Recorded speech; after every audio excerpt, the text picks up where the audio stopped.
चलिए, आज जो सेट हुई है बिहार पुलिस की, उसके जो प्रश्न हैं उनके हम लोग चर्चा आज करेंगे। इसका डिस्कशन आज के क्लास में होने वाली है, तो वीडियो को पूरा देखें। चलिए देखते हैं सवाल। पहला प्रश्न कह रहा है कि मायोग्लोबिन में कौन सी धातु होती है। सवाल है आपका जीके जीएस का कि मायोग्लोबिन में कौन सी धातु होती है।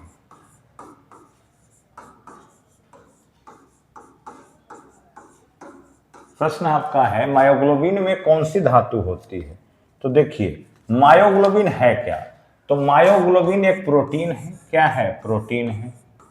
जो कहाँ पाई जाती है? मायोग्लोबिन क्या है? एक प्रोटीन है जो पाई जाती है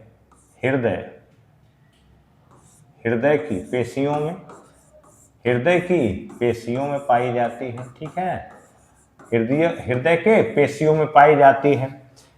कौन? मायोग्लोबिन। ये क्या करता है? ऑक्सीजन के परिवहन में सहायक होता है। ठीक है, और पेशियों में भी क्या, पेशी में क्या पाया गया? मायोग्लोबिन। अगर मायोग्लोबिन अगर मान के चले डैमेज हो जाती है तो ये रक्त में मिल जाती है। कहाँ मिल जाएगी? रक्त में। और रक्त में मिलने के बाद आपको क्या होगा? शरीर को कष्ट होता है, दर्द होता है। तो सवाल था मायोग्लोबिन में कौन सी धातु पाई जाती है। तो मायोग्लोबिन में पाई जाने वाली धातु है आपका, ऑप्शन है आपके पास तांबा, चांदी, सोना और लोहा। तो क्या हो जाएगा इसका आंसर? लोहा। मायोग्लोबिन में लोहा। हीमोग्लोबिन में भी क्या पाई जाती है? लोहा। चलिए, पहला प्रश्न हो गया।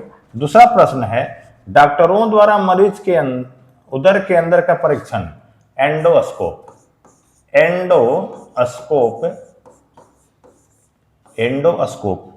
द्वारा किया जाता है, जो किस सिद्धांत पर कार्य करता है। तो जो एंडोस्कोप है, क्या है बाबू? एंडोस्कोप। एंडोस्कोप क्या होता है? एक युक्ति होती है, एक यंत्र होता है जो क्या होता है, उसमें कैमरे लगे होते हैं, छोटे छोटे कैमरे, और लाइट लगी होती है जो मुख के माध्यम से हमारे शरीर के अंदर प्रवेश कराई जाती है। और आंख से संबंधित बीमारियों और पेट से संबंधित बीमारियों, खास करके पेट का अल्सर हो गया, ठीक है ना, आंत का अल्सर हो गया, इसको पता लगाने के लिए एंडोस्कोप किया जाता है। तो एंडोस्कोप का जो कार्य सिद्धांत है, पूर्ण आंतरिक परावर्तन के सिद्धांत पे होता है। पूर्ण आंतरिक परावर्तन, यानी जितना लाइट जाएगा उतना ही लाइट लौटेगा।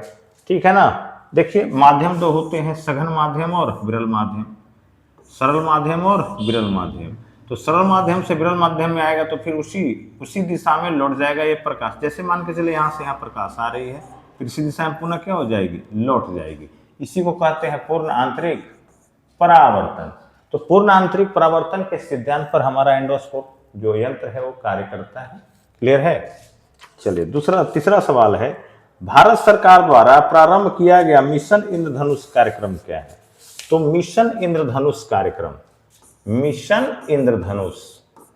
तो मिशन इंद्रधनुष का संबंध जो है, मिशन इंद्रधनुष, इसका संबंध है टीकाकरण से। किससे है? टीकाकरण से। जो टीकाकरण किया जाता है ना, पोलियो का टीकाकरण हो, बीसीजी का टीकाकरण हो, इसका संबंध किससे है? मिशन इंद्रधनुष से। टीकाकरण तो ऑप्शन में था बच्चों की शिक्षा से, बच्चों के टीकाकरण से, सामाजिक उत्थान से, बच्चों के स्कूल जाने से। तो ऑप्शन हो जाएगा 2 नंबर, बच्चों के टीकाकरण करने से। बच्चों के टीकाकरण से कौन सा संबंधित है? मिशन इंद्रधनुष। चलिए देख ले, आगे बढ़ते हैं। चौथा सवाल है, विश्व एड्स दिवस। तो विश्व एड्स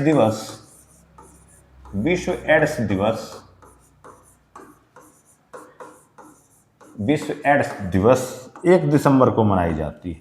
कब मनाई जाती है? 1 दिसंबर। विश्व एड्स दिवस 1 दिसंबर को मनाई जाती है। चलिए अगला सवाल, निम्न में कौन एक ऐसा पदार्थ है जो समुद्र में बहुतायत से प्राप्त होता है और एक विशिष्ट कमी वाली व्याधि में दिया जाता है। तो देखिए, समुद्र से निकाला, ऑप्शन में आपके थे लौह, फ्लोरीन, विटामिन ए और आयोडीन।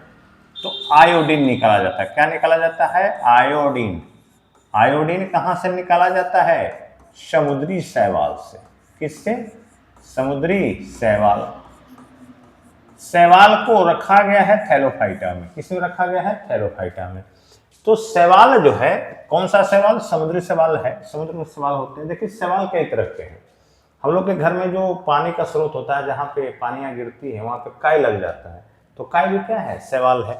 तो समुद्री शैवाल जिसका नाम है लैमिनेरिया, लैमिनेरिया, लैमिनेरिया शैवाल से क्या निकाला जाता है? आयोडीन। क्या निकाला जाता है? आयोडीन। शैवाल का नाम है लैमिनेरिया। और एक सवाल है क्लोरेला। क्लोरेला, तो ये जो शैवाल है, कौन सा शैवाल? क्लोरेला। क्लोरेला शैवाल का प्रयोग अंतरिक्ष यात्री भोजन के रूप में करते हैं। अंतरिक्ष यात्री भोजन के रूप में, भोजन के रूप में, ठीक है ना। दो सवाल की चर्चा हुई है। पहला सवाल था लैमिनेरिया, और लैमिनेरिया से क्या निकलता है? आयोडीन। और आयोडीन जो है सभी के लिए जरूरी तत्व होता है, जो समुद्र से निष्कासित किया जाता है। दूसरा सवाल है क्लोरेला। क्लोरेला अंतरिक्ष यात्रियों को भोजन के रूप में दिया जाता है। देखिए अंतरिक्ष में क्या है, तो वहाँ पे खाने पीने की कमी होती है, ठीक है ना। तो खाने पीने की कमी हो जाती है, इसके लिए क्या किया जाता है? वो लोग अपने साथ क्लोरेला नामक शैवाल ले जाते हैं। चलिए आगे देखें। 6 नंबर था कि मानव मूत्र का पीला रंग एक वर्णक के कारण होता है, वह कौन सा वर्णक है? तो मूत्र का पीला रंग, मूत्र का पीला रंग यूरोक्रोम के कारण, यूरोक्रोम के कारण, यूरोक्रोम के कारण मूत्र का क्या रंग हो जाता है? पीला। यानी option number B, option number B में था ये। चलिए 7वां, निम्नलिखित में किसकी क्रिया विधि रिकॉर्ड करने है? तो ईईजी। ईईजी, देखिए ईईजी का संबंध है मस्तिष्क से, ईईजी संबंध मस्तिष्क से। ईसीजी इलेक्ट्रिक कार्डियोग्राम ये हो, इसका संबंध है हृदय से। किससे? हृदय से।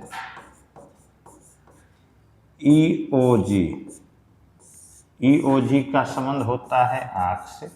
किससे? आंख से। और ईएमजी ये जांच है, क्या है? जांच होती है पैथोलॉजी में। ईएमजी, ईएमजी का संबंध है मांसपेशी से, मांसपेशियों की जांच से। इसको एक डाटा के रूप में याद रखेंगे। चलिए क्या क्या याद रखना है, ध्यान दीजिएगा। ईईजी, ईईजी का संबंध किससे हो गया? मस्तिष्क से। ईईजी मस्तिष्क। उसके बाद आता है ईसीजी, ईसीजी का संबंध हृदय से। ईओजी का संबंध आंख से। और ईएमजी का संबंध मांसपेशी से, मांसपेशी से।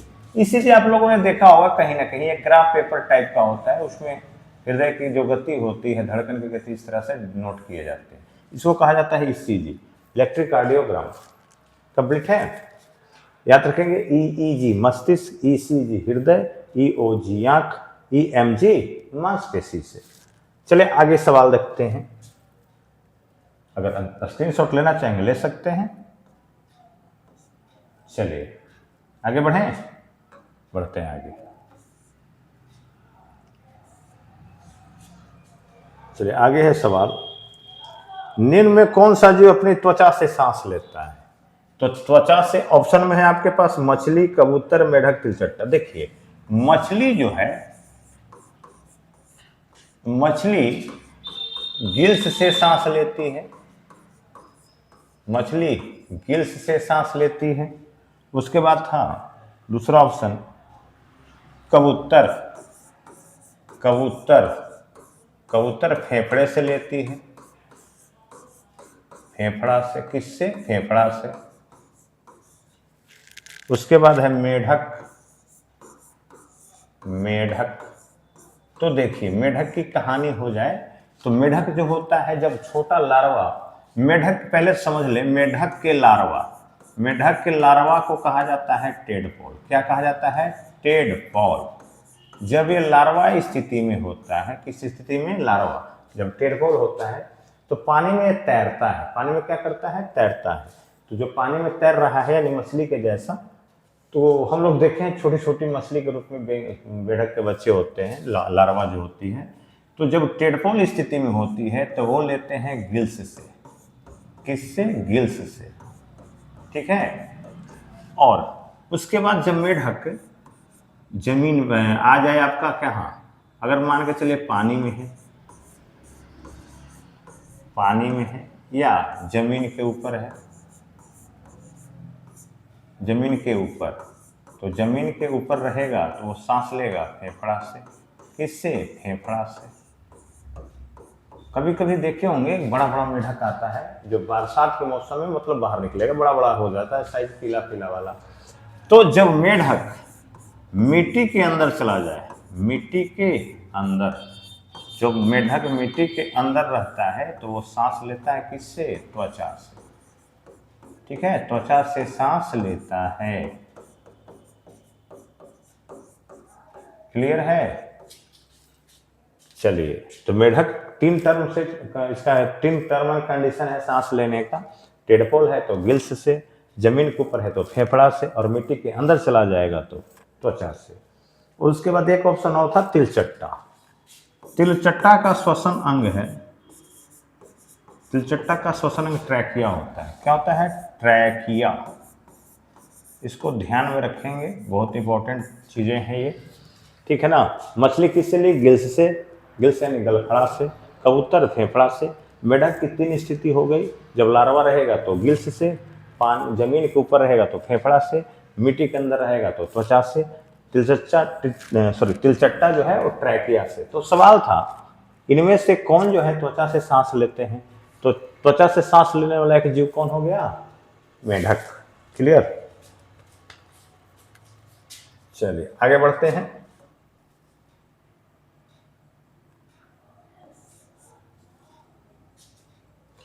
उसके बाद है कौन सा जीवित ऊतक उच्च वर्गीय पौधों में जैव वाहक का पोषण का कार्य करता है? चलिए, सवाल है 10 नंबर कि कौन सा जीवित ऊतक उच्च वर्गीय पौधों में, उच्च वर्गीय पौधे जिसके अंग क्या होते हैं? विकसित होते हैं। जैसे आम का पौधा देख लीजिए, उच्च वर्गीय में होगा, बरगद होगा, पीपल होगा। क्या होता है? इसके जड़ अलग है, तना अलग है, फूल अलग है, फल अलग है, सब क्या होते हैं? अंग विकसित होते हैं।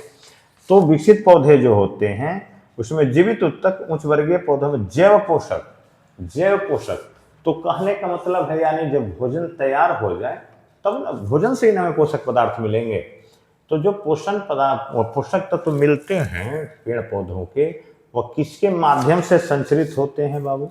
तो देखिए, पौधों में दो ऊतक पद, संवहन ऊतक पाए जाते हैं। एक है जाइलम और दूसरा है फ्लोएम। जाइलम और दूसरा क्या है? फ्लोएम। देखिए दोनों का कार्य देख ले। जाइलम क्या करता है?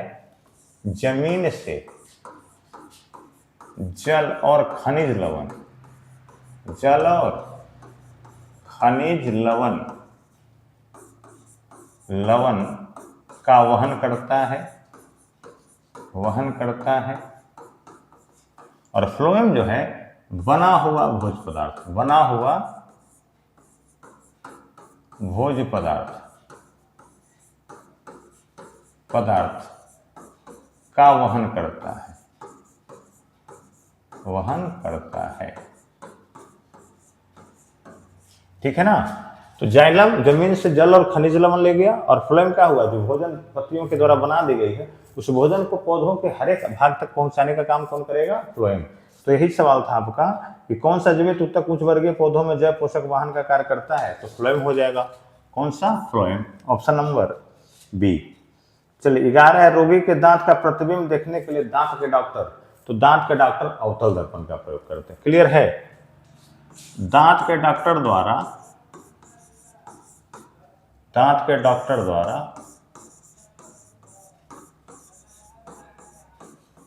प्रयोग किया जाने वाला दर्पण, प्रयोग किया जाने वाला दर्पण, दर्पण हो जाएगा आपका अवतल दर्पण, अवतल दर्पण। कौन सा दर्पण? अवतल दर्पण। चलिए उसके बाद देखिए ENT, ENT doctor, ear, nose और थ्रोट, ईयर मतलब कान, नोज मतलब नाक, और थ्रोट मतलब गला। तो ईएनटी जो डॉक्टर होते हैं ना, वो इंटरनल जो बीमारियां उसको देखने के लिए अवतल दर्पण का प्रयोग करते हैं। क्लियर है? चलिए आगे देखें। किस स्थान पर भारतीय सब्जी अनुसंधान संस्थान है? तो भारतीय सब्जी अनुसंधान संस्थान आपका वाराणसी में। संस्थान कहाँ है? वाराणसी। वाराणसी, वाराणसी में। ठीक है, ऑप्शन नंबर हो जाएगा आपका 4। निम्न में कौन सा सांप जहरीला नहीं है? आपके पास ऑप्शन है, कौन सा सांप जहरीला नहीं है? क्वेश्चन ऑप्शन था कोबरा, वाइपर, कोरल स्नेक और अजगर। देखिए अजगर जो है इसमें से जहरीला नहीं है, वाइपर जहरीला है, कोबरा जहरीला है, कोरल स्नेक जहरीला है, अजगर जहरीला नहीं है। चलिए उसके बाद देखें आगे का प्रश्न। कार्बन डेंटिंग किसकी आयु का निर्धारण हेतु प्रयुक्त होता है? तो कार्बन डेंटिंग का प्रयोग करते हैं हम लोग जीवात्म उम्र का पता लगाने के लिए। चलिए इसको मिटाते हैं, आगे बढ़ते हैं। दो चीजें हैं, कार्बन डेंटिंग और एक है यूरेनियम डेंटिंग। Uranium denting. चलिए दोनों का महत्व समझते हैं हम। कार्बन डेंटिंग, कार्बन डेंटिंग में C14 आइसोटोप का प्रयोग किया जाता है। आइसोटोप का मतलब होता है समस्थानिक। समस्थानिक किसे कहेंगे? जिसमें क्या हो कि इलेक्ट्रॉन की संख्या क्या हो, यानी परमाणु संख्या बराबर हो लेकिन परमाणु भार भिन्न भिन्न हो, उसे कहते हैं समस्थानिक, यानी इंग्लिश में आइसोटोप। तो सवाल है कि कार्बन डेंटिंग और यूरेनियम डेंटिंग। तो कार्बन डेंटिंग देखिए, कार्बन अगर कोई जीव कभी मतलब ये समझ ले आप पास्ट में यानी बीते हुए समय में वो कभी ना कभी सजीव था, लेकिन वर्तमान समय वो क्या है? निर्जीव है। क्या है? निर्जीव, यानी कभी ना कभी जिसमें जीवन था अभी वो क्या है? निर्जीव की स्थिति में। जैसे मान के चले कोई कंकाल मिलता है, तो कंकाल की उम्र का पता, तो यानी कंकाल जो था कोई जीव का होगा, और वह जीव क्या होगा? कभी ना कभी तो जीवित होगा, यानी सजीव होगा। तो अगर कोई सजीव रहा है तो उसके उम्र का पता हम लोग लगाते हैं कार्बन डेंटिंग से। सजीव की उम्र का पता कार्बन डेंटिंग से, और यूरेनियम डेंटिंग से निर्जीव की उम्र का पता। ठीक है ना? निर्जीव के उम्र का पता, जैसे में मिट्टी, मूर्ति, चट्टान, मकान। चट्टान, मकान, ये सब निर्जीव वस्तुएं हैं। इनके उम्र का पता लगाते हैं किस विधि से? कार्बन डेंटिंग से, सॉरी यूरेनियम डेंटिंग से। और कार्बन डेंटिंग से जिसमें कभी जीवन था, यानी अब वो क्या बन गया है? जीवाश्म बना हुआ। तो जीवाश्म का उम्र का पता कार्बन डेंटिंग से। चलिए हरित क्रांति का संबंध देखिए। हरित क्रांति, हरित क्रांति का संबंध हो जाएगा खाद्यान्न उत्पादन से। किससे? खाद्यान्न, खाद्यान्न उत्पादन। उसके बाद है दूसरा टर्म है आपका, दूसरा क्वेश्चन है श्वेत क्रांति। श्वेत क्रांति, इसको ऑपरेशन फ्लड के नाम से जाना जाता है। ये हो जाएगा दुग्ध उत्पादन से, दुग्ध उत्पादन। उसके बाद है आपका पीली क्रांति। पीली क्रांति तिलहन से है। पीली क्रांति का संबंध तिलहन से, तिलहन। उसके बाद था नीली क्रांति। नीली क्रांति मत्स्य उत्पादन।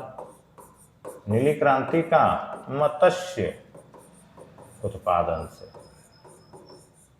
मत्स्य उत्पादन से। चलिए रजत क्रांति अंडा। रजत क्रांति क्या हो जाएगा? अंडा से। चलिए उसके बाद भूरी क्रांति। भूरी क्रांति, भूरी क्रांति पेट्रोलियम, नहीं भूरी क्रांति उर्वरक से, सॉरी उर्वरक से। भूरी क्रांति उर्वरक से। गोल क्रांति, गोल क्रांति आलू के उत्पादन से, आलू उत्पादन से। उसके बाद है लाल क्रांति, देख ले, टमाटर या मांस से होता है, ठीक है ना। तो ये सब क्रांतियां हैं, कहीं ना कहीं क्वेश्चन इनमें से राइज करता है यानी पूछता है एग्जाम में। तो थोड़ा सा इस पर एक बार आप नजर बना लेंगे, ठीक है ना। चलिए आगे चर्चा करते हैं।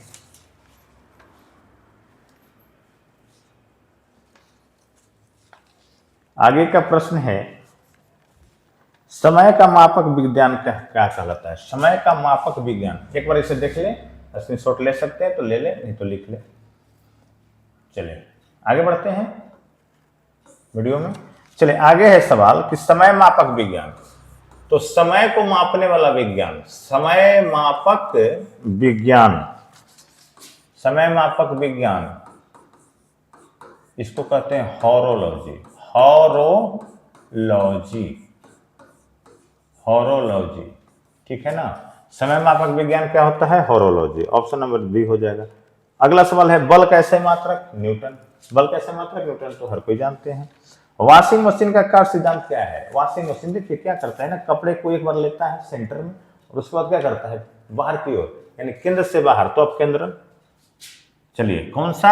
अपकेंद्रन सिद्धांत पे कार्य करता है वॉशिंग मशीन। वॉशिंग मशीन, इसके साथ दूध मथने वाली मशीन, दूध मथने वाली मशीन, मशीन। चलिए उसके बाद है रक्त की जांच, रक्त की जांच करने वाली मशीन। रक्त की जांच करने वाली मशीन जो है वो किस सिद्धांत पे कार्य करते हैं? तो सिद्धांत आपका हो गया अपकेंद्रन के सिद्धांत पर। अपकेंद्रन, अपकेंद्रन के सिद्धांत पर, यानी केंद्र से बाहर की ओर, अपकेंद्रन के सिद्धांत पर। जैसे हम लोग देखते हैं घर में हमारी माँ होती हैं, वो क्या करती हैं कि जो दही होता है ना, दही को मटके में रख के या किसी बर्तन में रख के उसमें देखिएगा लकड़ी वाले से ऐसे मथती हैं। तो मथने में देखिएगा सेंटर से जब बाहर जाता है तो मक्खन जो होता है वो चारों तरफ क्या होता है, बर्तन में लग जाता है। अब देखिए सवाल ये भी होता है कि दूध दही को मथ देने के बाद उसका घनत्व क्या होता है? तो जब दही मथा जाएगा तो उसका डेंसिटी यानी घनत्व बढ़ जाता है और मक्खन जो होता है उसकी घनत्व कम जाती है, तो मक्खन ऊपर तैरता है, आराम से मक्खन को निकाल लिया जाता है। चलिए ठीक है। तो वॉशिंग मशीन, दूध मथने वाली मशीन और रक्त की जांच करने वाली मशीन किस सिद्धांत पे कार्य करता है? अपकेंद्रन के सिद्धांत पे, यानी केंद्र से बाहर की ओर बल लगता है इसमें। चलिए उसके बाद है त्वरण ज्ञात करने का सूत्र। त्वरण, एक्सेलरेशन, त्वरण का सूत्र होता है, त्वरण को हम लोग किससे डिनोट करते हैं? ए से। तो ए बराबर होता है v minus u by t. A बराबर v minus u by t, जहां v क्या होता है? v बराबर अंतिम वेग, v बराबर अंतिम वेग, और u क्या होता है? प्रारंभिक वेग, प्रारंभिक वेग। चलिए तो त्वरण का सूत्र ए बराबर v minus u by t, जहां v क्या हो गया? अंतिम वेग, और u क्या हो गया? प्रारंभिक वेग। ये एक फार्मूला है त्वरण निकालने का। चलिए आगे बढ़ते हैं। अगला सवाल है, किसी वस्तु के त्रिविमीय यानी थर्ड डायमेंशन प्रतिरूप को अंकित तथा पुनरावृत्ति करने की तकनीक क्या कहते हैं? Holography. 3D third dimension, holography, holography. हम लोग कोई पुस्तक देखते हैं उस पर स्टिकर मारा हुआ रहता है, अगर सिंपल सा सीधा देखिएगा तो वो क्लियर नहीं दिखता, लेकिन थोड़ा सा टेम्पर करते हैं 3D में ऐसे, तो क्या होता है वो वस्तु होलोग्राम हमें दिखता है कि उसमें क्या लिखा हुआ मैटर है, ठीक है। चलिए आगे बढ़ते हैं। उसके बाद था कि 100 वाट बिजली का बल्ब, प्रश्न चलिए न्यूमेरिकल है। 100 वाट बिजली का बल्ब, पावर कितना है? 100 वाट। चले बल्ब 10 घंटे जलता है, टाइम कितना हो गया? 10 घंटा। यदि 5 रुपए प्रति यूनिट बिजली की दर क्या है, हाँ जलता है, तो 5 रुपए प्रति यूनिट की दर से विद्युत खर्च। चलिए यूनिट, चलिए यूनिट हम लोग कैसे निकालते हैं? हम लोग करते हैं पावर गुने टाइम, पावर गुने टाइम। चलिए पावर क्या है आपका? 100 वाट, तो 100 गुने 10 यानी कितना हो गया? 1000 क्या हो गया? वाट। और आवर, 1 घंटा में कितना, 1000। चले तो 1000 वाट आवर बराबर होता है 1 यूनिट। क्या हो जाता है, 1 यूनिट। अब हमने अभी प्रश्न में कहा कि सॉरी 1 यूनिट का खर्च कितना है, 5 रुपया। तो कुल खपत कितना हमने किया, 1000 वाट आवर। तो यानी 1 यूनिट, तो 1 यूनिट का चार्ज कितना हो जाएगा, 1 यूनिट का खर्च हो जाएगा आपका 5 रुपया। कितना हो जाएगा, 5 रुपया। यही आपका उत्तर हो जाएगा। और प्रश्न उत्तर है मतलब आपका ऑप्शन नंबर 4, 5 रुपया। चलिए 24 नंबर प्रश्न है, सूर्य से ऊर्जा का स्रोत। सूर्य से ऊर्जा का स्रोत, ऊर्जा का स्रोत ये होता है नाभिकीय संलयन। नाभिकीय संलयन, सूर्य से ऊर्जा का स्रोत है नाभिकीय संलयन। नाभिकीय संलयन क्या है कि देखिए, इसमें छोटे छोटे नाभिक मिल करके ना, छोटे छोटे नाभिक मिल करके आपस में क्या करेंगे, एक बहुत बड़े नाभिक का निर्माण कर देंगे, ठीक है ना। तो जैसे मान के चले, अगर छोटे छोटे ईंट पत्थर हैं, उसको अगर छोटे छोटे कंकड़ को हम जोड़ के एक बड़ा सा पत्थर बना दे, तो ये बताइए एनर्जी ज्यादा छोटे कंकड़ में या बड़े कंकड़ में, बड़े पत्थर में। बड़ा पत्थर में एनर्जी क्या है, ज्यादा। तो छोटा छोटा मिलकर बना है बड़ा। इस क्रिया को हम लोग कहते हैं नाभिकीय संलयन। तो सूर्य से ऊर्जा का स्रोत क्या है, नाभिकीय संलयन। देखिए एक परमाणु बम होता है, तो परमाणु बम का सिद्धांत है नाभिकीय विखंडन। क्या है, नाभिकीय विखंडन। तो उसमें क्या होता है कि एक बड़ा नाभिक टूट करके छोटे छोटे नाभिकों में बंट जाता है। हालांकि देखिए संलयन और विखंडन दोनों में ऊर्जा मुक्त होती है, लेकिन सबसे अधिक ऊर्जा मुक्त होती है नाभिकीय संलयन में। तो नाभिकीय संलयन पर कौन कौन आधारित है आपका, सूर्य से ऊर्जा का स्रोत हो गया, दूसरा हो गया हाइड्रोजन बम। हाइड्रोजन बम भी किस पर आधारित होता है, नाभिकीय संलयन अभिक्रिया पे। क्लियर। चले आगे बढ़ें। उसके बाद है, पहला कंप्यूटर किसने बनाया, तो कंप्यूटर बनाने वाले थे चार्ल्स बैबेज। कौन थे, चार्ल्स बैबेज। उसके बाद बढ़ते हैं, अग्निशमन में कौन सी गैस काम आती है, तो अग्निशमन में, अग्निशमन, अग्निशमन यानी आग को रोकने के लिए किस गैस का प्रयोग किया जाता है, तो कार्बन डाइऑक्साइड का। आप लोग देखे होंगे पेट्रोल पंप पर सिलेंडर में रखा होता है ना, छोटा छोटा सिलेंडर बन के, तो उसमें फोम के रूप में कौन सी गैस भरी जाती है, CO2। चलिए आगे बढ़ें। भारत की स्वदेशी पहली स्वदेशी एंटी रेडिएशन मिसाइल, स्वदेशी anti radiation missile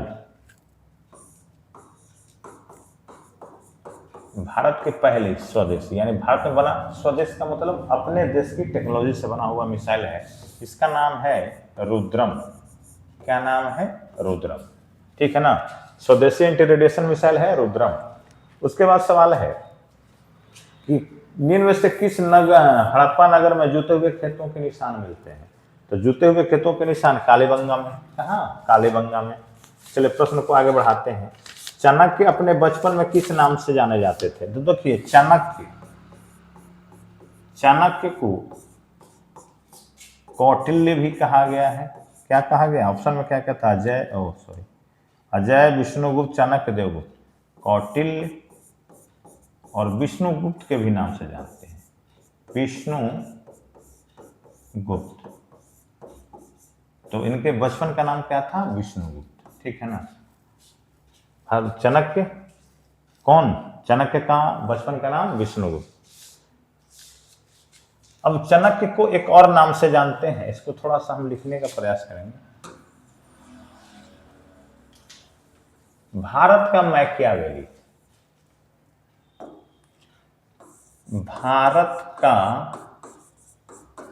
Machiavelli, Bharat का मैकियावेली किन्हें कहा गया है, चाणक्य को कहा गया। किन्हें कहा गया है, चाणक्य को। भारत का मैकियावेली चाणक्य। चलिए आगे बढ़ते हैं। दिल्ली सल्तनत में कौन सा सुल्तान था जो जिसे ला बख्श का मतलब होता है लाख का दान करने वाला, तो लाख बख्श कहा गया है कुतुबुद्दीन ऐबक को। लाख बख्श, लाखों का दान करने वाला। कुतुबुद्दीन ऐबक। कुतुबुद्दीन ऐबक, कुतुबुद्दीन ऐबक को क्या कहा गया? लाबक्स, यानी लाखों का दान करने वाला। पूछता है सवाल कि कुतुबुद्दीन ऐबक किसका गुलाम था? तो कुतुबुद्दीन ऐबक गुलाम था मोहम्मद गौरी का। जब मोहम्मद गौरी यहाँ से जाता है तो अपना राजपाट जो जितने भी जो थे उसकी सल्तनत कुतुबुद्दीन ऐबक को देखा जाता है। और कुतुबुद्दीन ऐबक ने 1206 ईस्वी में गुलाम वंश की स्थापना की थी। गुलाम वंश की स्थापना, गुलाम वंश की स्थापना।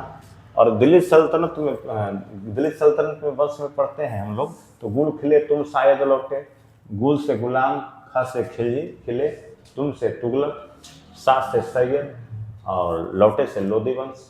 और लोधी वंश के बाद लोधी वंश के अंतिम शासक कौन थे? इब्राहिम लोधी। इब्राहिम लोधी को बाबर जो है 1526 ईस्वी में पानीपत के प्रथम युद्ध में पराजित कर करके और भारत में मुगल वंश की स्थापना करता है। ठीक है, चलिए आगे बढ़ते हैं। 1857 के स्वाधीनता संघर्ष की वीरांगना महारानी लक्ष्मीबाई। महारानी लक्ष्मीबाई का जन्म स्थल, देखिए लक्ष्मीबाई का जन्म हुआ था, लक्ष्मीबाई, इनका बचपन का नाम मनु था। क्या नाम था? मनु। और इन्हें मणिकर्णिका भी कहा जाता है। क्या कहा जाता है? मणिकर्णिका। तो इनका जन्म हुआ था वाराणसी में। कहाँ हुआ था? वाराणसी में। ठीक है, झांसी की रानी बनी थी, मतलब झांसी में इनकी शादी हुई थी। ठीक है ना, तो इनका जन्म स्थल वाराणसी। इनके बचपन का नाम मनु या मणिकर्णिका। देखिए वाराणसी में आप जाएंगे कभी तो एक घाट है इन्हीं के नाम से, मणिकर्णिका घाट। ठीक है ना, अगर कोई व्यक्ति की अंतिम यात्रा होती है तो अंतिम यात्रा यही मणिकर्णिका घाट पे होती है। चलिए आगे देखें, सत्यार्थ प्रकाश के रचनाकार कौन है? सत्यार्थ प्रकाश स्वामी दयानंद सरस्वती। सत्यार्थ प्रकाश के रचनाकार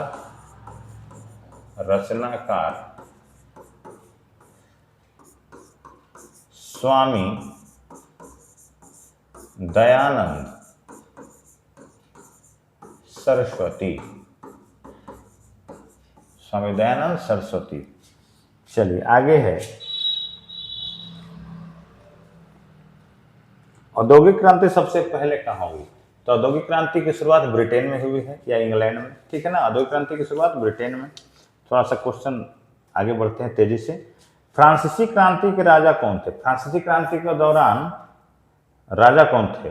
तो फ्रांस की जब क्रांति, फ्रांस की क्रांति कब हुई है? 1789 में। तो उस समय वहां शासन था लुईस 16 का। किनका? लुईस 16 का। भारत की अर्थव्यवस्था वर्णित की जाती है, तो हमारी अर्थव्यवस्था क्या है? एक विकासशील अर्थव्यवस्था है, यानी हम लोग विकास की ओर अग्रसर हैं, यानी हमारी अर्थव्यवस्था क्या है? विकासशील। चलिए उसके बाद है, भारत में दार्शनिक प्रणाली मुद्रा की शुरुआत 1957।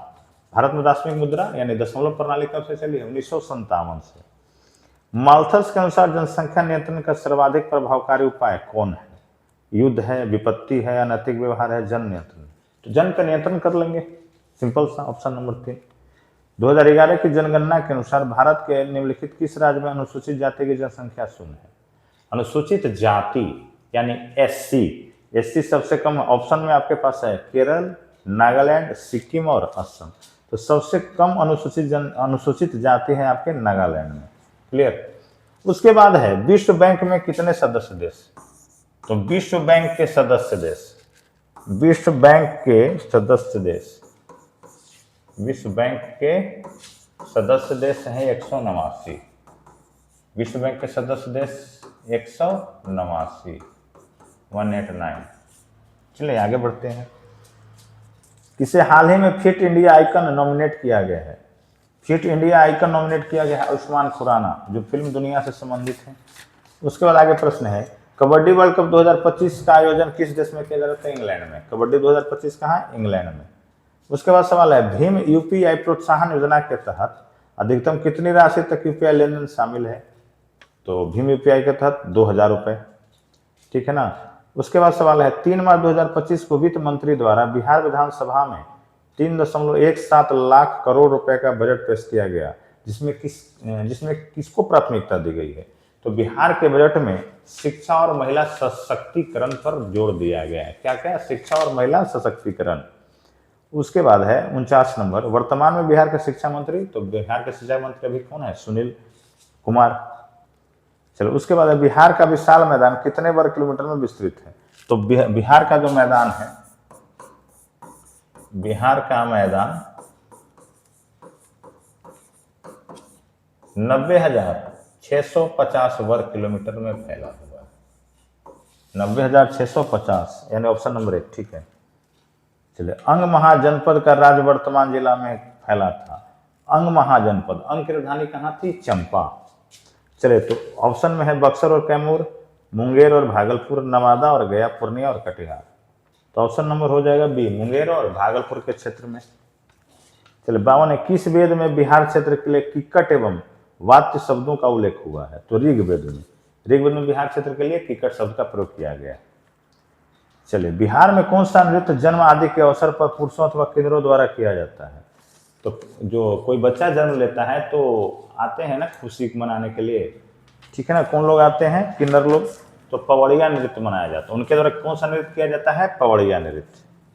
चलिए, 54 है पितृ पक्ष मेला, जिसमें देश विदेश से हिंदू लोग आते हैं तथा अपने पूर्वजों की आत्मा शांति एवं मोक्ष प्राप्ति हेतु तो पिंडदान करते हैं। किस जिले में? तो बताया था विष्णु पद मंदिर, बोध गया, गया में है, सॉरी गया में। प्रसिद्ध सप्तपर्णी गुफा, सप्तपर्णी गुफा राजगीर में है। कभी राजगीर घूमने का मौका मिले तो जाएं, घूमें। सप्तपर्णी गुफा कहाँ है? राजगीर।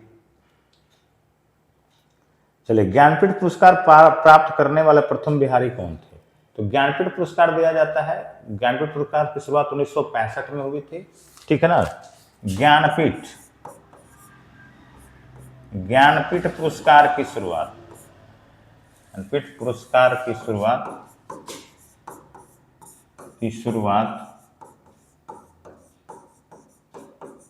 1965 ईस्वी में। कब हुई है? 1965 ईस्वी में।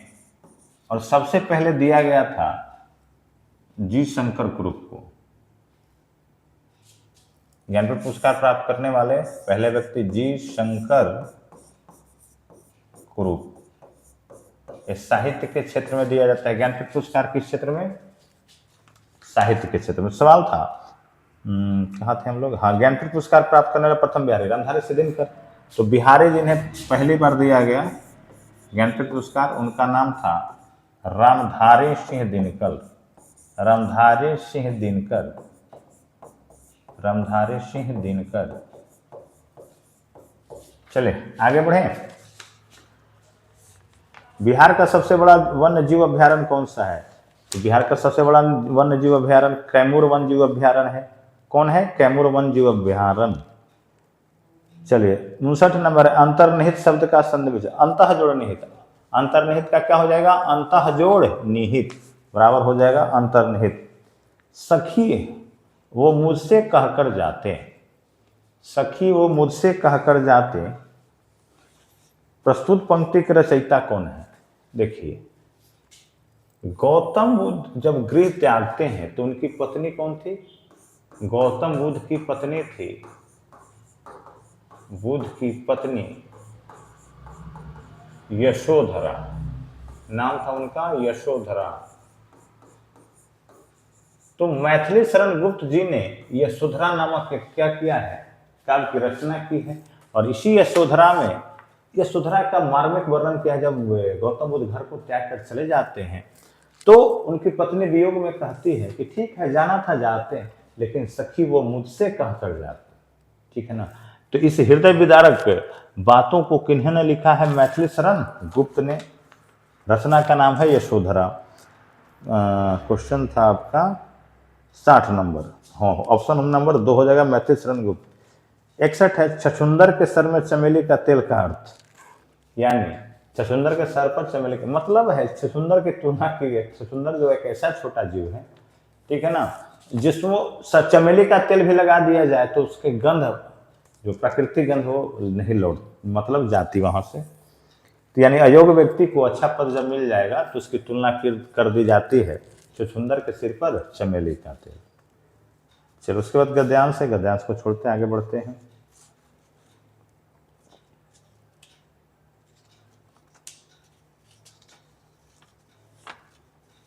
चलिए, सर्वोच्च न्यायालय की स्थापना। तो भारत में सर्वोच्च न्यायालय की स्थापना पहली बार 1773 के रेगुलेटिंग एक्ट के तहत 1774 ईस्वी में कलकत्ता में किया गया। ठीक है ना, 1773 के रेगुलेटिंग एक्ट के तहत 1774 में कलकत्ता में पहले सुप्रीम कोर्ट की स्थापना की गई। और जो दिल्ली वाली सुप्रीम कोर्ट है उसकी कार्य प्रणाली स्टार्ट होती है 28 फरवरी 1950 से। दिल्ली के सुप्रीम कोर्ट ने कार्य कब आरंभ किया? 28 जनवरी 1950। चलिए आगे है, उसके बाद इसको पलटते हैं। चलिए, अब सवाल है, भारतीय संविधान में किस प्रकार की शासन प्रणाली की व्यवस्था है? ऑप्शन है आपके पास लोकतंत्रात्मक, अध्यक्षात्मक, संसदात्मक, अर्ध लोकतंत्रात्मक। तो हमारे यहाँ संसदात्मक है, यानी संसद है। और संसद के कितने सदन? 2 सदन, राज्यसभा और लोकसभा। राज्यसभा होता है हमारा उच्च सदन और लोकसभा होता है निम्न सदन। चलिए, उसके बाद है, अनुसूचित जाति तथा अनुसूचित जनजाति को किस अनुच्छेद के अंतर्गत मौलिक सामाजिक, आर्थिक, राजनीतिक, सांस्कृतिक अधिकार दिए गए हैं? तो अनुच्छेद 17 में दिया गया है। और अनुच्छेद 17 का संबंध अस्पृश्यता से है, यानी छुआछूत से है। क्लियर? उसके बाद सवाल है, भारत का कार्यपालिका अध्यक्ष कौन होता है? तो भारत के कार्यपालिका के प्रधान होते हैं राष्ट्रपति। कौन होते हैं? राष्ट्रपति। 78 है, लोकसभा में सदस्यों की जो अधिकतम संख्या, अधिकतम मैक्सिमम सीटें हैं 550। कितने हैं? 550। उसके बाद 79, भारत के सर्वोच्च न्यायालय की स्थापना हुई। तो भारत के सर्वोच्च न्यायालय की स्थापना 1950 के संसद के अधिनियम के द्वारा बनाया गया। चलिए, 80 नंबर है, राज्य विधान परिषद का प्रावधान। चलिए, राज्य विधान परिषद अनुच्छेद 171 होता है। राज्य विधान परिषद, राज्य विधान परिषद अनुच्छेद 171। चलिए, 81, हमारे अंतरिक्ष में कितने तारामंडल हैं? तो तारामंडल की संख्या है 89, 89। 82, वियना किस देश की राजधानी है? तो वियना ऑस्ट्रिया की राजधानी है। उसके बाद अब सवाल आते हैं 83 नंबर, पृथ्वी के धरातल से ऊपर की ओर वायुमंडल का परत। चलिए, ये हो गया ना। चलिए, हम लोग वायुमंडल परत, देखिए ये हमारी पृथ्वी है, क्या हमारी पृथ्वी। अब इसका लेयर बनेगा, ठीक है ना, पृथ्वी के ऊपरी लेयर, इसको कहते हैं क्षोभ मंडल। फिर हो जाएगा, चलिए ये हो गया आपका कौन सा? क्षोभ मंडल, क्षोभ मंडल। उसके बाद ये लेयर हो गया समताप मंडल, समताप मंडल। क्षोभ मंडल, समताप मंडल। उसके बाद होता है मध्य मंडल। कौन सा मंडल? मध्य मंडल। उसके बाद आयन मंडल। उसके बाद बहिर्मंडल। सबसे बाहरी लेयर हो गया बहिर्मंडल, आयन मंडल, मध्य मंडल, समताप मंडल, क्षोभ। सबसे निचला क्षोभ मंडल। देखिए, मौसमी जो घटनाएं होती हैं वो क्षोभ मंडल में। मौसमी घटनाएं किसमें? क्षोभ मंडल में। समताप मंडल में क्या होता है? समताप मंडल में वायुयान उड़ते हैं। और इसका जो ऊपरी लेयर है ना समताप मंडल का, इसी में आपका पाया जाता है पराबैंगनी किरणों को रोकने के लिए कौन सी गैस? ओजोन। ठीक है ना, ओजोन का परत पाया जाता है। ओजोन पूछेगा कि ओजोन परत किस मंडल में है? तो ओजोन परत समताप मंडल का ऊपरी परत होता है। ये जो ओजोन परत है ना, सूर्य से निकलने वाली पराबैंगनी किरणों को रोक लेती है और उसके पराबैंगनी किरणों को धरती पर नहीं आने देती। चलिए आगे सवाल देखें। जंगल महल कहे जाने वाले क्षेत्र कहाँ थे? जंगल महल पश्चिम बंगाल में है। कहाँ है? पश्चिम बंगाल। भारत का प्रथम परमाणु रिएक्टर, तो भारत का प्रथम परमाणु रिएक्टर है अप्सरा। भारत का प्रथम परमाणु रिएक्टर अप्सरा। चलिए, निम्नलिखित में कौन सा भारतीय राज्य कर्क रेखा के उत्तर में स्थित है? तो मित्र पर गमछा झाड़, मी से मिजोरम, त्रिपुरा, मित्र गमछा, कर्क रेखा के उत्तर में स्थित है। तो मणिपुर हो जाएगा ऑप्शन के अनुसार, झारखंड, मिजोरम, मणिपुर, त्रिपुरा। तो मणिपुर हो जाएंगे। चलिए, इस सब दक्षिण में है और मणिपुर क्या है? उत्तर में। उसके बाद है 88, भारत में चंद्रा और भागा नदियां किस क्षेत्र में? चंद्रा और भागा हिमाचल प्रदेश में बहती हैं। चंद्रा और भागा नदी कहाँ बहती है? चंद्रा और भागा ये बहती हैं हिमाचल प्रदेश में। कहाँ बहती हैं? हिमाचल प्रदेश, हिमाचल प्रदेश में।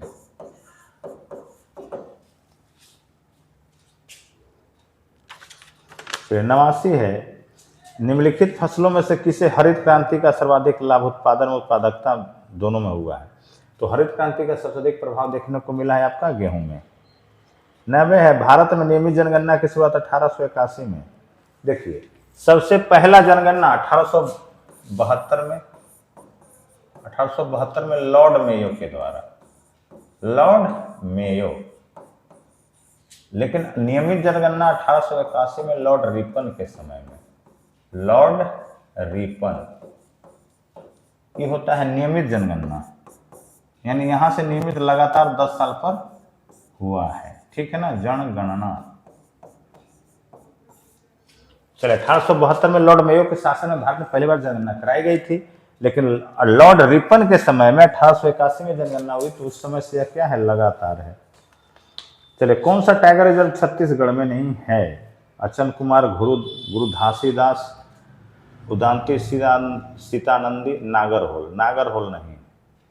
चलो उसके बाद मैत्री अनुसंधान केंद्र कहाँ पर स्थित है? मैत्री अनुसंधान केंद्र अंटार्कटिका पे है। बोरोबुदुर का प्रसिद्ध बौद्ध मंदिर किस देश में है? इंडोनेशिया में। बोरोबुदुर का प्रसिद्ध बौद्ध मंदिर इंडोनेशिया, इंडोनेशिया की राजधानी जकार्ता। चलिए उसके बाद है, अब प्रश्न आते हैं गणित की तरफ। चलिए 94 नंबर प्रश्न, कलर चेंज करते हैं इसका पेन का। कहता है एक आयत का आयाम, एक आयत है, ठीक है ना, इसका आयाम है 4 सेंटीमीटर और 2 सेंटीमीटर। अब इसको मोड़ करके क्या बना दिया गया?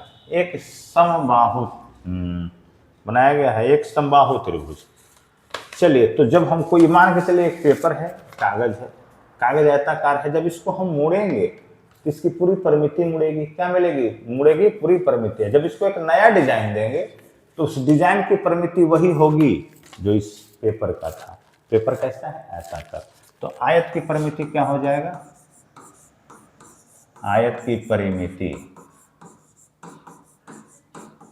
बराबर क्या होता है? 2 इंटू लंबाई प्लस चौड़ाई।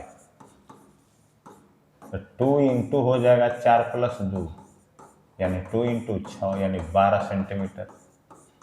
अब 12 सेंटीमीटर किसका परिमिति था? आयत का। अब इसको क्या किया गया है? मोड़ दिया गया है। अब मोड़ने के बाद नई जो आकृति बनी है, नई आकृति, वो बना है समबाहु त्रिभुज। नई आकृति क्या बन गया? तो नई आकृति की परिमिति क्या हो जाएगी? परिमिति। चलिए तो नई आकृति की परिमिति, अब नई आकृति बना क्या है पहले ही समझ ले। तो नई आकृति बनी है समबाहु त्रिभुज, समबाहु त्रिभुज। तो चलिए नई आकृति का परिमाप कितना हो जाएगा? 12 सेंटीमीटर। यही आयत मोड़ के बना है ना, तो इसका भी क्या हो जाएगा? 12 सेंटीमीटर। तो त्रिभुज का परिमाप कितना हो गया? त्रिभुज का परिमाप 12 सेंटीमीटर। तो एक भुजा क्या हो जाएगा त्रिभुज का? एक भुजा बराबर 12/3 यानी कितना? 4 सेंटीमीटर। तीनों भुजाओं का भी परिमिति हो जाएगा। त्रिभुज में 3 ही भुजा है ना, तो 12/3 यानी 4। अब समबाहु त्रिभुज का क्षेत्रफल पूछ रहा है। समबाहु त्रिभुज का क्षेत्रफल बराबर हो जाएगा √3/4 गुने भुजा स्क्वायर होता है, यानी 4 का स्क्वायर 4 गुने 4, 4 से 4 कैंसिल, यानी क्या बन गया? 4√3 सेंटीमीटर स्क्वायर हो जाएगा। है ऑप्शन में, देखिए ऑप्शन नंबर 3 क्लियर है। कोई दिक्कत? स्क्रीनशॉट ले लीजिए। चले आगे बढ़ाते हैं। 95 नंबर कह रहा है 8,000 रुपए की राशि में 2 वर्षों के बाद कितनी बढ़ोतरी होगी यदि प्रति वर्ष लगभग 5% की दर से वार्षिक रूप से चक्रवृद्धि ब्याज। चलिए चक्रवृद्धि ब्याज है, तो चक्रवृद्धि ब्याज बराबर क्या होता है? P × 1 + R/100। मिश्रधन का सूत्र होता है, इसमें से ब्याज घटा लीजिएगा माइनस पे, तो चक्रवृद्धि मिश्रधन लिख लेते हैं आप। चलिए, तो प्रिंसिपल कितना हो जाएगा 8000 इंटू 1 प्लस 5/100। समय का पावर टी होता है, टी कितना है 2 वर्ष, दे दिया हमने 20/100, यानी 8000 इंटू 20 एकम 20 है 21, 21/20 का होल स्क्वायर, यानी 8000 गुने 21/20 गुने 21/20। चलिए 1 0 कट गए, 2 से 40, 2 से 20 बार में। अब आपके पास क्या प्राप्त हो गया 20 गुने 21 गुने 21 441 होता है। अब 2 4 दूनी 8 4 दूनी 8, यानी 8820 रुपये हो जाएंगे। कितने 8820। ऑप्शन नंबर आपका 3, ऑप्शन नंबर क्या हो जाएगा 3। चलिए क्लियर है, आगे बढ़ें, देखते हैं आगे।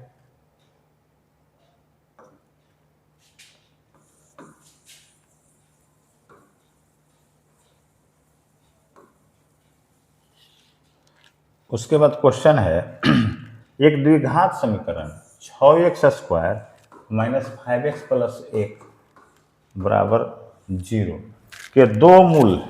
चलिए जाहिर सी बात है द्विघात है तो 2 ही मूल होंगे। हम लोग कैसे बनाते हैं, पहला पद गुने तीसरा पद।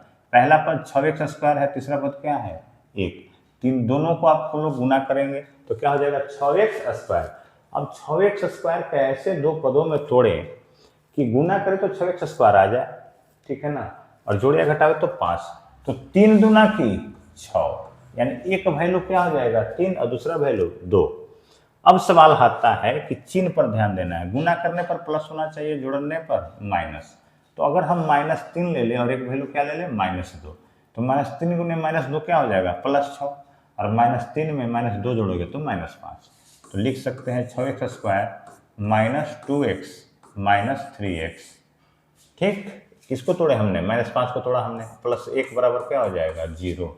अब देखिए टोटल 4 पद हैं, तो जो उभयनिष्ठ कॉमन लेते हैं इसमें से इन दोनों में कॉमन क्या है 2x, 2x है ना, इसमें भी 2x है, 2x का भी गुणज है तो हो जाएगा 3x, तीनों नहीं 6x गुना x² माइनस क्या हो जाएगा 1। अब देखिए यहाँ पे दोनों अलग अलग चीज़ें हैं, तो इसमें क्या है कोई कॉमन नहीं है, एक कॉमन होगा, तो -1 कॉमन ले लो तो क्या बच जाएगा 3x - 1 बराबर क्या हो जाएगा 0। अब इसके दो गुणनखंड हो गए 2x - 1 इंटू 3x - 1 बराबर क्या हो जाएगा 0, यानी 2x - 1 बराबर 0 करोगे तो x बराबर क्या हो जाएगा 1/2, और इसका हो जाएगा 3x - 1 बराबर 0, तो x बराबर 1/3, यानी अल्फा और बीटा दो बने वैल्यू इसके, अल्फा का मान 1/2 और बीटा का मान 1/3। और आगे क्रिया जो है अगर जोड़ का है तो जोड़, गुना का है तो गुना आप निकाल लेंगे। ऐसे अगर होता है क्या बोले इसको alpha plus beta, alpha plus beta मूलों का योग बराबर होता है -b/, ये फार्मूला है, और अल्फा इंटू बीटा बराबर होता है c/a। अब देख लीजिए ए क्या हो जाएगा, यहाँ पे x² का गुणज कहलाता है a, b का गुणज सॉरी x का गुणज b, और c होता है अचर पद, इसी के आधार पर बना लेंगे। चलिए आगे बढ़ते हैं। नेहा ने 30% छूट पर 1300 में एक पुस्तक खरीदी और इसे 30% के लाभ पर बेच दिया। 30% छूट पर खरीदे हैं और 1300 रुपये में, और उसे 30% के लाभ पर बेच दिया, तो कितना कमाया। बहुत इजी क्वेश्चन है, 1300 में खरीदी है और 30% के लाभ पर बेची है, यानी कितना ज़्यादा में बेची है भैया 2 0, 13 सॉरी 2 0 से 2 0 नहीं तो बचेगा 13 गुने 30, यानी 390 रुपया कमा ली। कितना कमा ली 390 रुपया, यही आंसर हो जाएगा ऑप्शन नंबर 1। चलिए 98 देखिए, 98 कहता है कि समीकरण 14x प्लस 8y प्लस 5 बराबर 0 और 21x माइनस ky माइनस 7 बराबर 0 का कोई हल संभव नहीं है।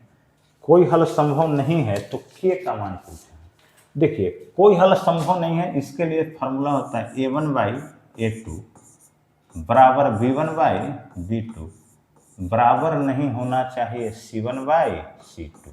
अब A1 B2 C1 क्या देखिए, पहला जो हमारा गुणनखंड है इसमें देखिए A1 का मान कितना 14, ये होता है A1 का मान कितना 14, चलिए B1 कितना हो गया 8, C1 कितना हो गया 5, चलिए A2 कितना हो गया 21, B2 कितना हो गया K और C2 कितना हो गया 7। तो A1/A2, तो A1/A2 A1 का मान कितना है 14, A2 का मान कितना 21 बराबर B1 का मान, B1 कितना है 8 और B2 कितना है K। कोई दिक्कत? तो K ही का मान पूछा है, ये तो बराबर है ही नहीं, ये दोनों बराबर है, तो इसके द्वारा हल करेंगे। तो 14K बराबर, सॉरी एक मिनट, यहाँ पर माइनस है ना, हाँ माइनस के है, तो 14 बराबर क्या हो जाएगा 21 गुने 8, तो K बराबर 21 गुने 8 बटे -14। देखिए 7 दूनी की 14, 7 या 21, 2 चौके 8, दो मैं सॉरी माइनस है ना -4, तो -4 गुने 3 कितना हो जाएगा -12। K का वैल्यू क्या आ गया -12। देख ले इसको एक बार, A1/A2 बराबर B1/B2 बराबर नहीं हुआ C1/C2, तो इसके कोई हल नहीं होते। अगर A1/A2 बराबर नहीं हुआ B1/B2 तो इसके हल होंगे, ठीक है ना। अगर तीनों समानांतर होंगे तो अनंत हल हो जाएंगे। क्लियर है? आगे बढ़ते हैं, समानांतर का सॉरी संपाती हो जाएंगे तो अनेक हल हो जाएंगे। चलिए इसको एक दूसरा सा बता देते हैं, इसका कोई हल नहीं, इस रूप में होगा तो कोई हल नहीं।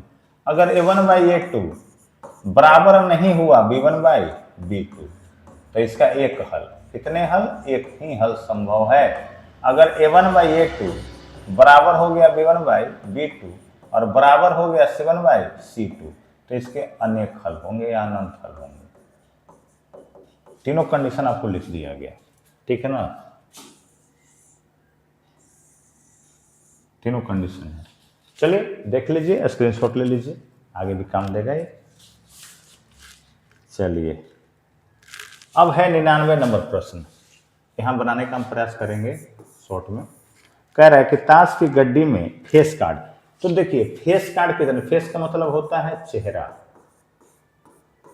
तो देखिए क्या क्या फेस होता है, बादशाह का होता है, बीवी का होता है और गुलाम का, 3 गो। तो एक कलर, टोटल ताश में जो होते हैं 4 रंग होते हैं, कितने रंग 4 रंग, चिड़िया होता है, उसके बाद काला पान होता है, लाल पान होता है और ठिकरी होता है। तो अगर चिड़िया में 3 फोटो हैं तो सब में 3-3 फोटो, यानी टोटल 4 सेट होता है, 4 या 12 फोटो।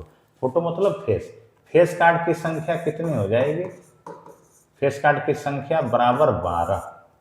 अब कुल कार्ड कितने होते हैं ताश में 52, तो प्रोबेबिलिटी क्या बनेगा 12/52 का, 4 से काटकर 4 के 12, 4 से 13 चौके 52 यानी 3/13। कहने का मतलब है 13 बार अगर निकाला जाए तो 3 बार गुलाम सॉरी फोटो वाले आने की संभावना है। Option number 3। क्लियर, सिंपल सा है। चलिए अब देखते हैं 100 नंबर प्रश्न, प्रश्न संख्या 100। इसको हटाते हैं। देखिए 100 कह रहा है कि 10 मीटर ऊंचे एक प्लेटफॉर्म के शीर्ष से, चलिए एक प्लेटफॉर्म है,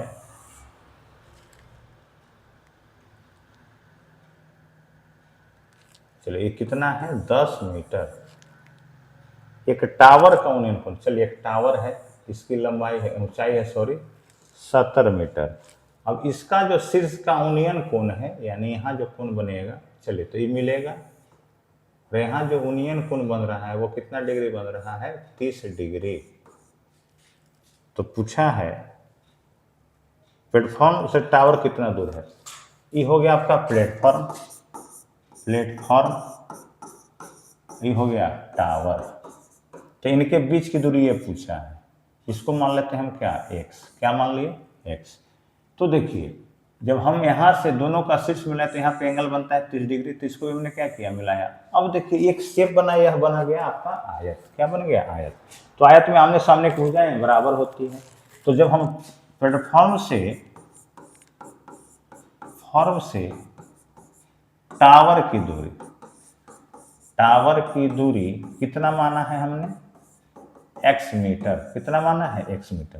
तो जब ये x, तो ये भी क्या हो जाएगा, x। अब नाम दे दीजिए A, B, C, D और E। देखिए यहाँ इसकी कुल ऊंचाई कितनी है, 70। अब देखिए ध्यान से, आमने सामने की भुजा आयत में क्या होती है, बराबर। तो ए बी बराबर क्या हो जाएगा, CD। ए बी बराबर क्या हो जाएगा, ए बी बराबर CD। और CD का वैल्यू कितना हो जाएगा, CD बराबर हो जाएगा आपका EC माइनस, सॉरी CD बराबर करें, D बराबर क्या हो जाएगा, D बराबर हो जाएगा EC माइनस CD। तो इसी का वैल्यू कितना है, 70। टोटल वैल्यू 70, और इसका वैल्यू क्या हो जाएगा, ये 10। 70 माइनस 10 बराबर कितना, 60 सेंटीमीटर। डी कितना वैल्यू हो गया, 60। अब ध्यान से देखिए, एक ट्रायंगल बना है, ऊपर वाला त्रिभुज है, त्रिभुज AED में। AED कैसा त्रिभुज है, समकोण त्रिभुज। अब देखिए ये है, तो हो गया आपका क्या, ये हो गया आपका लंब की लंबाई कितना मीटर, 60 मीटर। ये हो गया आधार। तो लंब और आधार दिया हुआ तो कौन सा लगेगा, tan थीटा बराबर लंब बटा आधार। लंब कितना है, AD, और आधार क्या हो जाएगा, AD। तो tan थीटा का वैल्यू कितना है, 30 डिग्री। tan 30 डिग्री बराबर AD का मान कितना, 60। AD का मान हमने क्या माना है, x। AD यहाँ से क्या है, x है। तो tan 30 बराबर होता है 1/√3 बराबर कितना, 60 बटा x। यानी x बराबर क्या हो जाएगा, 60 गुने √3, यानी 60√3 मीटर। चलिए यहाँ से यहाँ की दूरी कितना हो गया, 60√3 मीटर। चलिए ये रहा आपका सम ऑफ क्वेश्चन। आशा है वीडियो आपको पसंद आई होगी। चलिए ठीक है, इसी के साथ करते हैं आज का सेशन समाप्त। शुभ रात्रि।